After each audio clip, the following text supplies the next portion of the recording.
Today I have the pleasure of talking to Nick Borrelli, who is the principal at Ray White Paradise.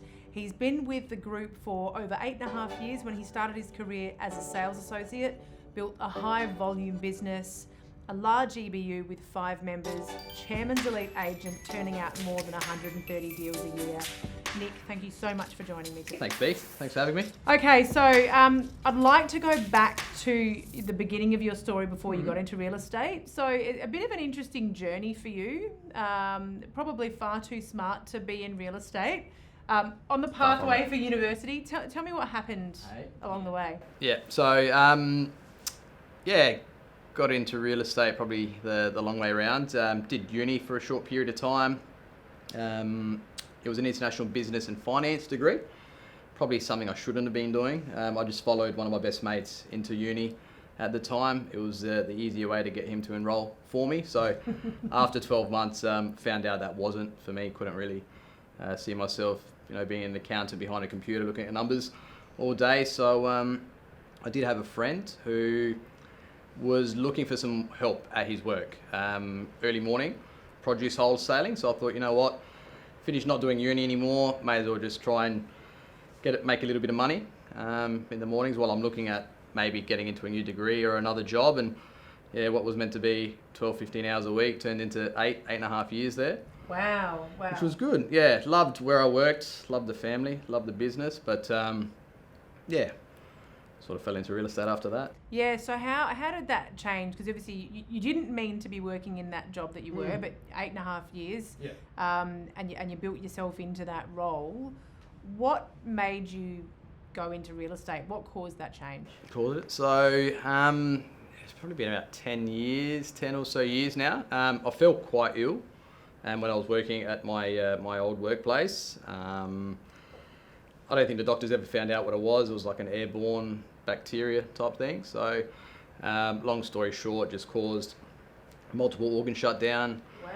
Ended up losing 25 kilos in 15 days, was in a coma for a couple of weeks. So I think they told my parents to call the family to come say goodbye. So pretty luckily pulled out of that. And then just sitting at home, 3-4 months, couldn't go back to work. As I learned to sort of walk again, all those bits and pieces, I was sort of thinking, well, what do I want to do with myself? Like, I loved where I was, I loved the family, but I was probably at the limit to where I was going to go in that business, and I'm fairly driven. I'm a bit of a workaholic, so I just thought, well, what's an industry that I enjoy, that I can see myself growing something for myself as well and growing into? So my now wife's family was selling a house through Jason Spagnuolo. He was my first boss, and they just suggested I get a coffee with him, and the rest is history. And how did you know, just through word of mouth, friends, that real estate was that type of industry that gave you that opportunity to get the reward for the, you said you're a workaholic, you can work hard, but you can get rewarded for it. Correct. Yeah, just through word of mouth. I always had a keen interest in property as well at the same time. Like while I was working in my previous job, I enjoyed economics. I enjoyed reading up about property, and I bought an investment or two as well. So I did enjoy that side of things.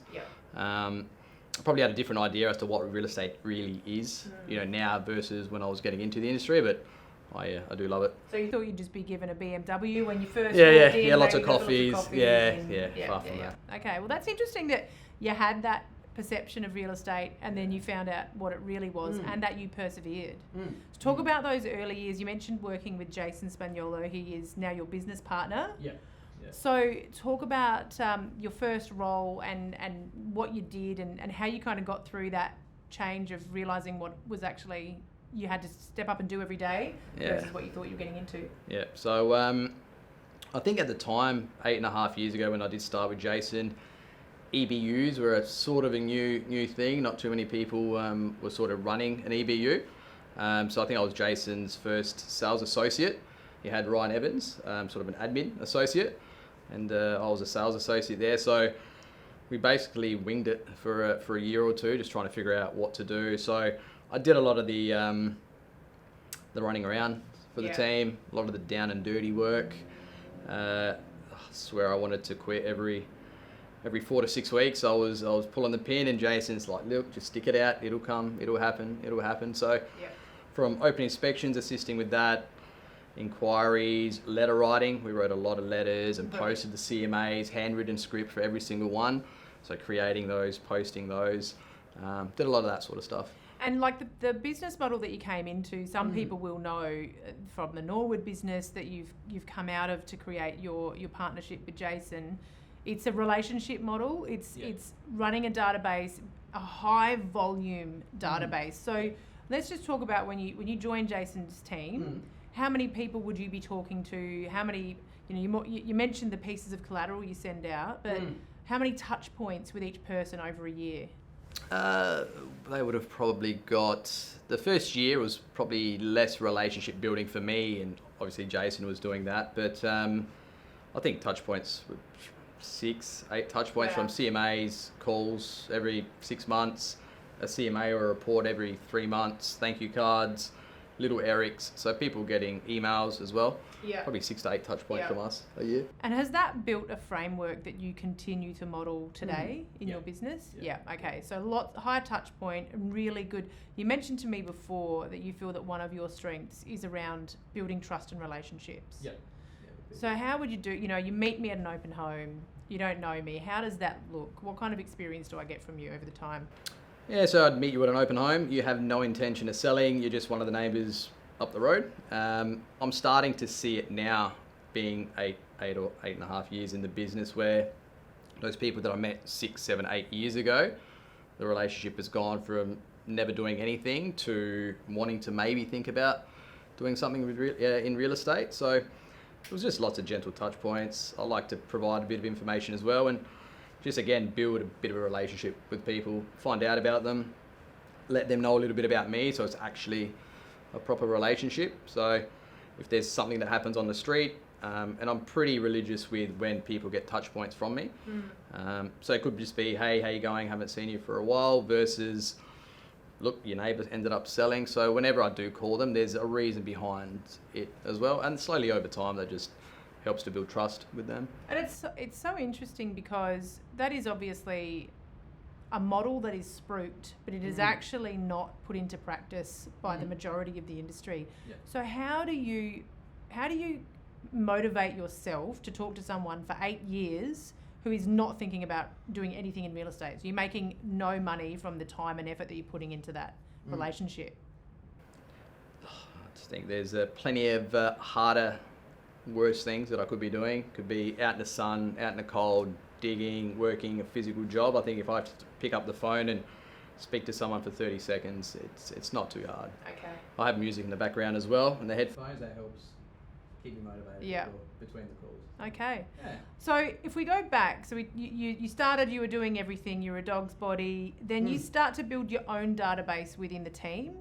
And so when you were working alongside Jason as his sort of second in command, if you like, you were effectively running as another agent within that EBU. Spot on. Yeah.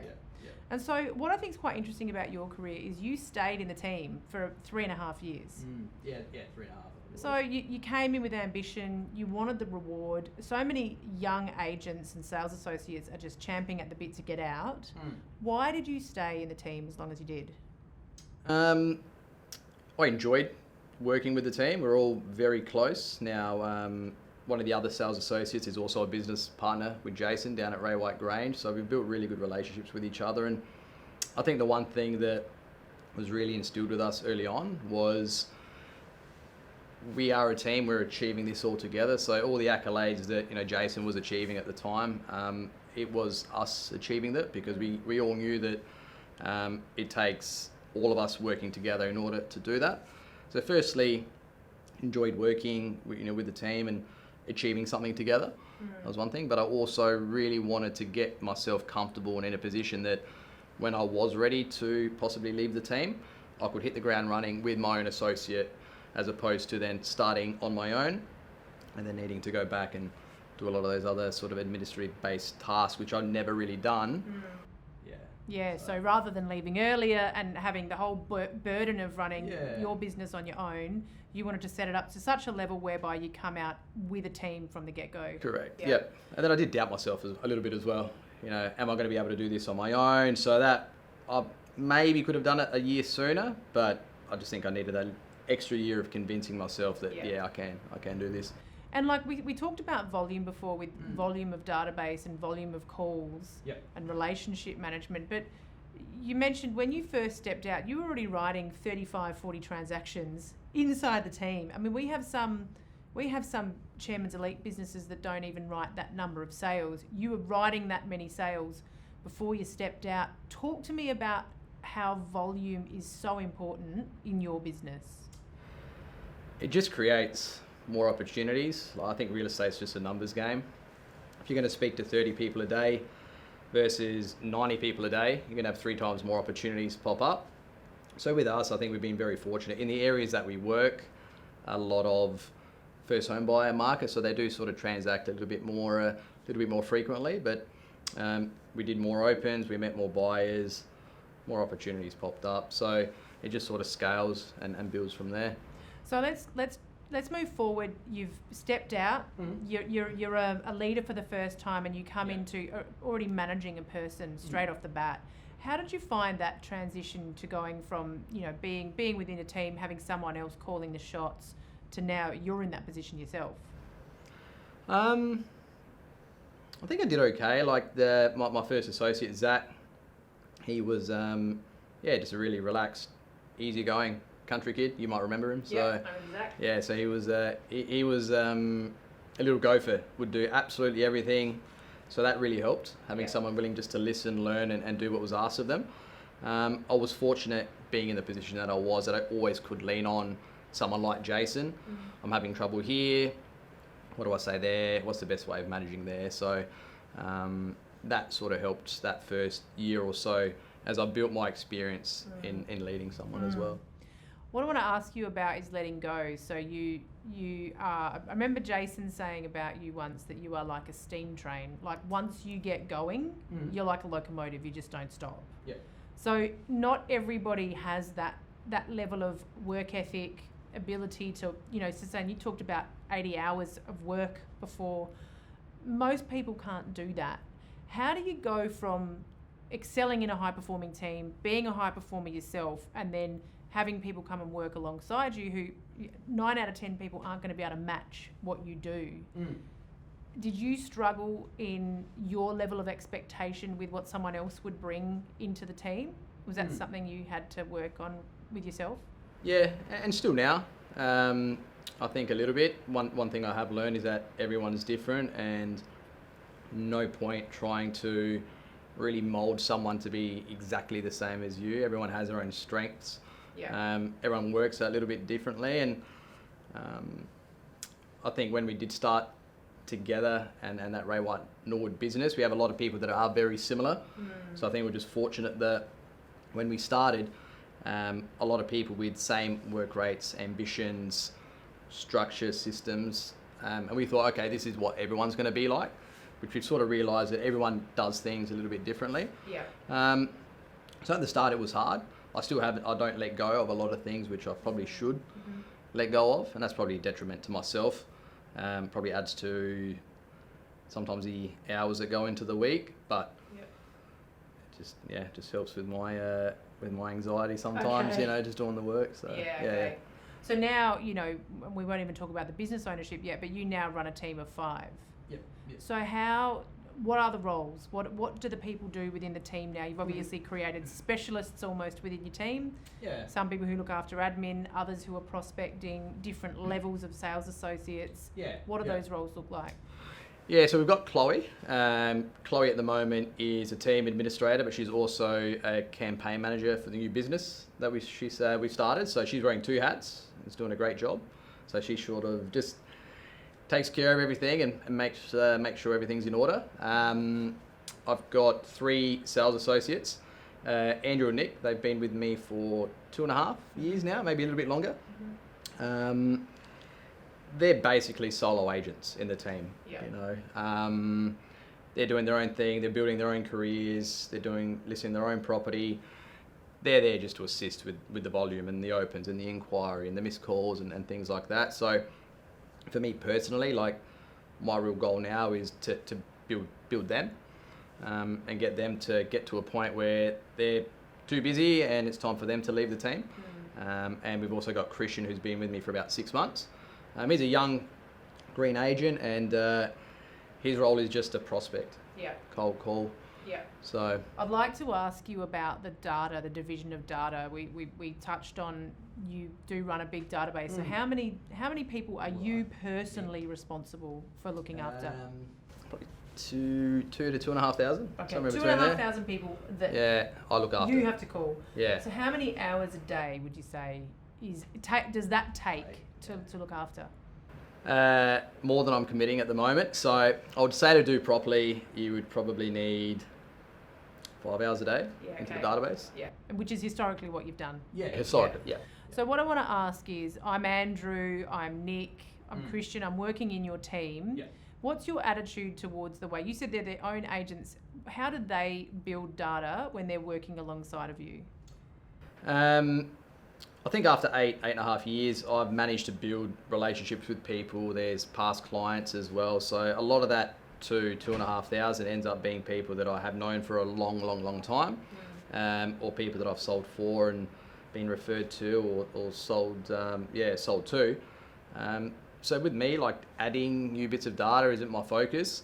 So the way we run the team is open inspections, email inquiries, calls that come in. That's got nothing to do with me. They're given the opportunity, and if they add that data, find that lead, that's for them to take care of. Yeah. So they're then nurturing their own buckets of data. Yeah. They're not helping you manage your data. So you're just adding width to the team, because instead of 2,500 people, maybe you're managing 5,000 people between the 3 or 4 of you. Okay, great. Spot on. Great. I'd like to know how you feel about when a new sales associate should be allowed to do things like do an appraisal on their own. How long? Do you have a time frame around that? What's your attitude there? A real time frame. I guess once they're feeling comfortable and confident enough to go out on their own, it could be. I think I remember my first appraisal. I think it was probably 4 or 5 months. Yeah. I actually spoke to her off a sold call, and she said she had to sell, so I didn't know what to do. So I said, I'll call you tomorrow to book in a time, and I hung up. And she didn't answer for the next 3 weeks, so I was just like, what have I done? But ended up going out there, and that was my first ever listing. So oh, wow. Yeah, so wow. I still remember doing it. So I guess, whenever so the that's agents... the measure. That's the measure, yeah. Don't hang up until you call them tomorrow. Yeah, and go out not knowing what you do. So you've got quite a relaxed attitude, I suppose, is allowing people to learn, go out and have a go. It's probably the best way to find out, get them doing appraisals pretty early in the journey. I'll sit down with them and we'll go through a bit of a structure as to how one looks. But again, I'm fairly relaxed. I'm not overly polished or super structured with mine. So I'll give everyone a bit of a foundation as to how I do things, but to go back and make your own, create your own, and maybe role play with me a little bit. And then once you're ready to go out on your own and do your own, if it takes a month or 3 months or 6 months, that's cool. You have quite a calm demeanour to you. Like, you are hardworking, you're driven, but you're not the sort of rule by the iron fist type. Like, which are great attributes in leadership. What would you say have been some of the tougher leadership lessons that you've had? You've built teams, you're now embarking upon business ownership, a few months into business ownership. Yeah. What have been the tougher lessons for you along the way? One would be letting go, again, like we said. I still like to, in a way, oversee everything and know exactly what's happening at every point. I guess with a high volume business, there's a lot of things happening and a lot of deals under contract and settlements waiting and auctions coming up. So knowing exactly where everything's at makes me feel better. So one of the things is to learn to let go a little bit. Secondly is to have, if needed, tougher conversations maybe a little bit sooner, and not protecting everyone. Yeah.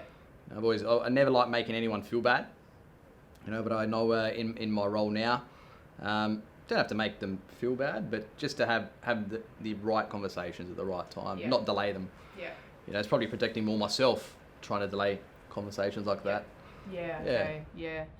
I would love to ask you your opinion on, you're highly successful, you're developing a team, you're instilling those virtues in other people. What do you think are the critical the critical things within yourself and your business that have attributed to your success? Not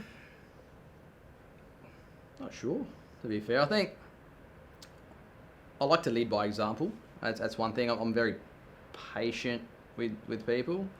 And I get more of a kick out of seeing other people do well than myself do well. I'm not anyone to want to have my name in bright lights. That's not me. I'd rather sort of be in the background and really watch everyone else do well. So I think it's about instilling confidence in everyone. And one thing Jason and I are really looking at doing is trying to build an office of high performance, you know, and high performance can look different for everyone. Like, you know, high performance for me could look very different to high performance for the other one, but it's for someone else. But if we can make sure that people are enjoying what they're doing, enjoy where they work, there's a good culture within the office, and they're getting the most out of the time and the effort they put in, like that's, you know, going to make for an enjoyable workplace, and B, people are going to get that sort of reward and satisfaction for coming to work. What do you think are the mistakes that people make when they're getting into real estate? You know, you see people, they look like they're going to set the world on fire and then they don't. What do you think are those sort of common pitfalls or mistakes that people make along the way? I think it's not playing the long game enough. It's, I don't know, I sort of heard it or read it in an interview somewhere that I think people should look at real estate like a university degree. Like, it takes 3 to 4 years of tough work, which you're probably not going to always enjoy doing, before you really start to see, you know, the wheels ticking over.